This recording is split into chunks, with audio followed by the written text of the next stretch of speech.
What do you, sort of in your experience, sort of make of the current stage of the process in terms of it doesn't look like the major parties know what kind of agreement New Zealand First wants? Do they want a confidence supply? Yeah, I think that's back to front.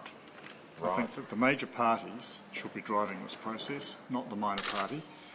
And I think it does raise the question, really, of the whole process by which negotiations are commenced, and whether we shouldn't have a system where, for instance, the Governor-General effectively invites the leader of the largest party to try and form a government, and if they can do so, well and good, and if not, then you move to the next party. But at the moment, it's very much cart before the horse. Do you think the major parties are scared of what's in the Absolutely, and that's not the basis on which to form a government. You've got to form a government on the basis of trust and some agreement about direction, not a fear of upsetting someone. Yeah, so they are afraid of him.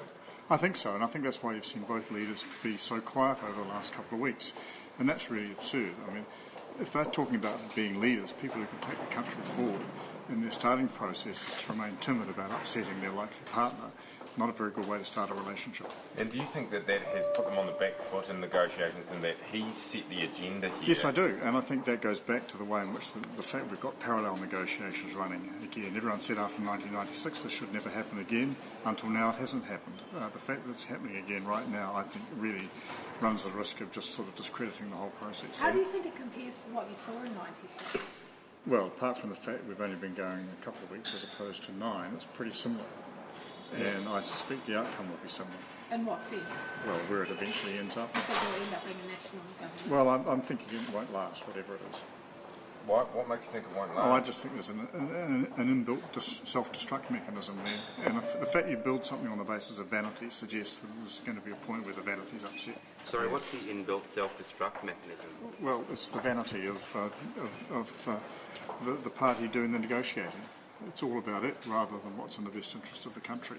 And you can't build a house that way. Any predictions on who you think New Zealand First will choose No. to go with? I don't have a crystal ball that's working. And beyond the fact that perhaps there needs to be some systemic change about negotiations, do you think that the major parties got their tactics wrong by letting Winston Peters get control of this and negotiate policy first and formation second? I'm not sure about that. I think they got their tactics wrong and by basically bowing to his tune in terms of when the negotiations take place and how they take place. If you're seeking to form a government and be the Prime Minister of New Zealand, you need to step up and take some leadership.